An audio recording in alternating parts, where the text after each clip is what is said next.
right, so it finally happened. We all knew this day was coming because Elon Musk has been very upset about the Big Beautiful Bill Act, and now that it's passed, he's on full-blown, I'm going to do it, I'm going to create the third party kind of strive. So today, Elon Musk has announced that he is creating the America Party. And right here on American Advocates, I'm going to cover why this is a bad idea, why it's not going to work, and ultimately what I think will be the end result of this party.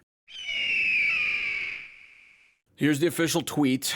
By a factor of 2 to 1, you want a new political party and you shall have it. When it comes to bankrupting our country with waste and graft, we live in a one-party system, not a democracy. Today, the America Party is formed to give you back your freedom. And as you can see here, I'll click down on the poll. This is all based off of a poll that he put up on X, which gave him this result. Independence Day is the perfect time to ask if you want independence from the two-party system. Should we create the America Party? 65.4% saying yes and 34.6% saying no, with 1.2 million votes coming in total. All right, here's the no-nonsense approach to Elon Musk's America Party. It's going to fail. It's going to fail spectacularly, and in all honesty, it probably might not even get off the ground. And I'm going to tell you why right now. First of all, let's go back to a time when President Donald Trump was running for president. Before the assassination attempt on President Donald Trump's life that inspired Elon Musk to join his side, Elon Musk had originally endorsed Ron DeSantis. Good to be here, Natasha. So as you just heard as well, Elon Musk saying that he would support Ron DeSantis for president in 2024.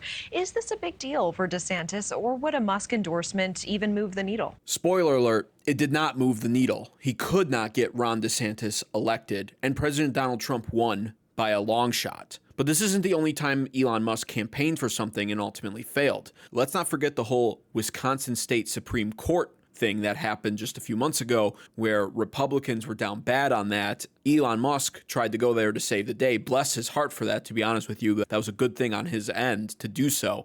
But we watched how that unfolded in Wisconsin when the state Supreme Court election results came in and the Democrat nominee won by quite a bit. Elon Musk's money alone was not enough to get the job done. Combine that with the fact that now the prospects of who Elon Musk would be scouting for this America Party also doesn't look favorable. This was a very recent X account interaction from Representative Thomas Massie, who voted against the Big Beautiful Bill alongside only one of his fellow Republican counterparts. Elon Musk, of course, is upset at the Big Beautiful Bill, so he is sponsoring Thomas Massie. But Thomas Massie is not doing so hot in his own state when it comes to polling results. MAGA is pissed at Thomas Massie, and he's becoming increasingly unpopular. And if you want to see just what kind of a guy Thomas Massie is, look no further than this example. Hey Grok, has Representative Thomas Massie ever voted in favor of a bill that raised the debt ceiling? And if so, under which president did he vote for that bill? Yes, he did vote in favor of advancing a debt ceiling bill in 2023. That was the Fiscal Responsibility Act, which suspended the debt ceiling,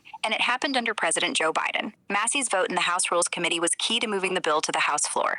He's generally skeptical of raising the debt ceiling, often citing concerns about the national debt. But in this case, he supported it partly because the bill included a provision for a 1% spending cut if certain budget deadlines weren't met. That said, he's been vocal about not supporting unchecked spending and has criticized similar moves under other administrations. Does that clear it up? Yeah, that clears it up. Can you tell me something real fast, Grok? What integral part did his vote play in passing that 2023 debt ceiling raising bill under Joe Biden? Great question. His vote in the House Rules Committee was crucial because it helped move the Fiscal Responsibility Act to the House floor for a full vote. Without his support there, the bill could have stalled, delaying or even derailing the debt ceiling suspension. So there you have it. So much for principled Thomas Massie. Nobody likes him, and he's losing popularity over time, and he's losing support. Even with all of the money in the world from Elon Musk, this guy would not be likable enough to be the face of any party. But I want to move on to why the America Party that Elon Musk is creating is a terrible idea for America in general.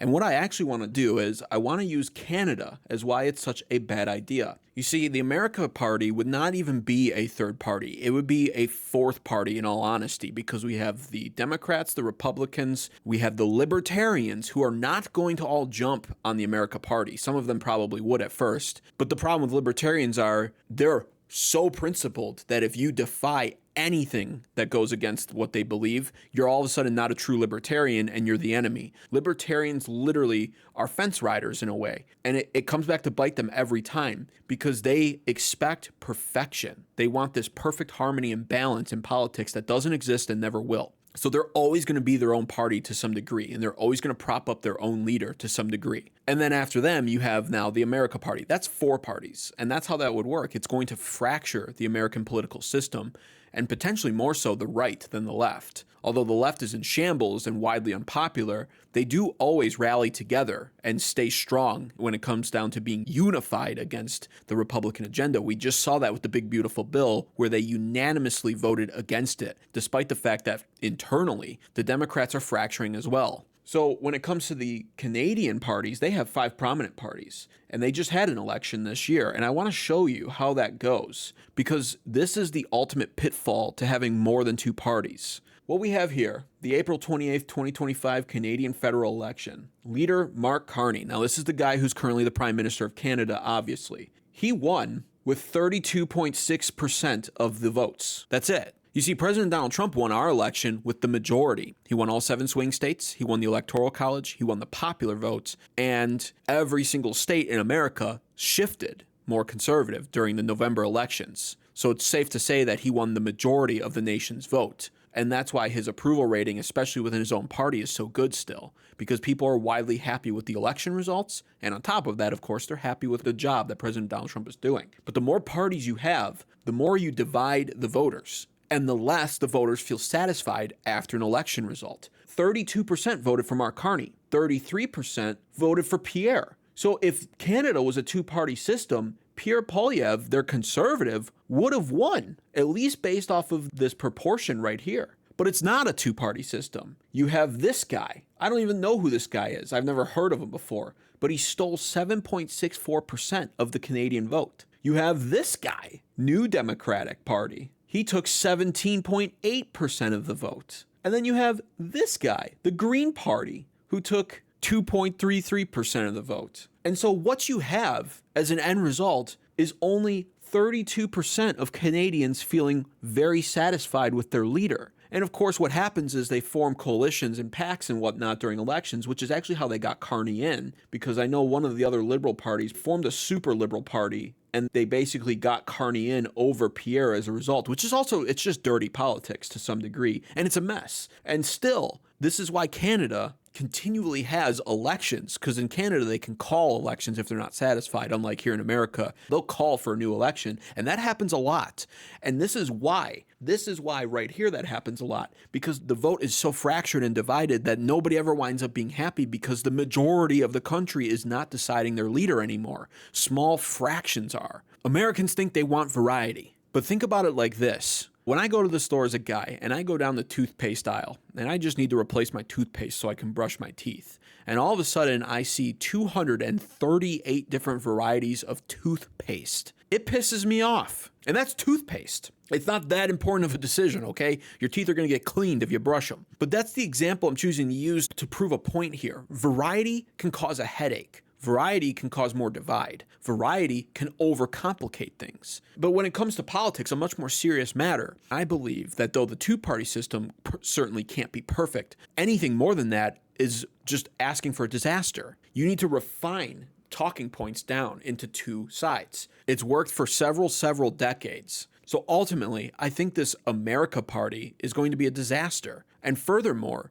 I also think that there's a high chance that it fizzles out by this time next year, because when it comes to criticizing President Donald Trump, time is the enemy to all of Trump's critics. People criticized Trump in his first term for the Tax Cuts and Jobs Act, saying that it was going to ruin America. And those were some of the best times I've lived through in my adult life. Wage growth occurred, GDP growth shot up 3%, the stock market soared, and ultimately time proved his critics wrong on that. And now fast forwarding to his second term, the Iran strikes, people were up in arms over that, saying that this was going to be a disaster. Everyone jumped the gun to criticize President Donald Trump on that, and they were all made to look foolish not even a few days later when he managed to successfully not only destroy Iran's nuclear facilities and almost certainly take out their capabilities of weaponizing nuclear power, but then on top of it reached out to both nations and convinced them to agree to peace and a ceasefire deal. The same goes for his tariffs as well. The Trump tariffs were supposed to have ushered in a recession, and we should be feeling a Great Depression by now if you listened to all of the fearmongers on Liberation Day and all of the liberal economists who promised us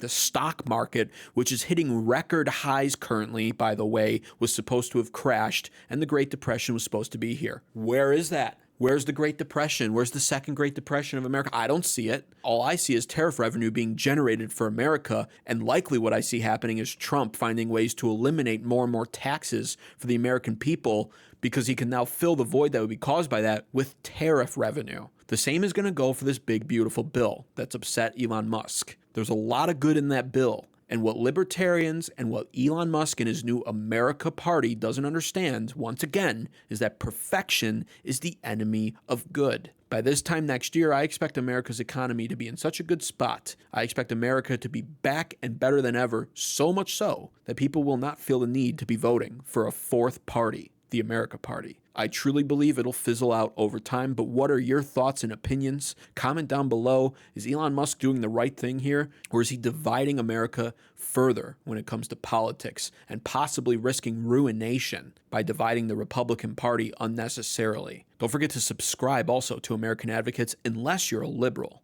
Then please dislike this video and never come back because I just can't take the liberals anymore.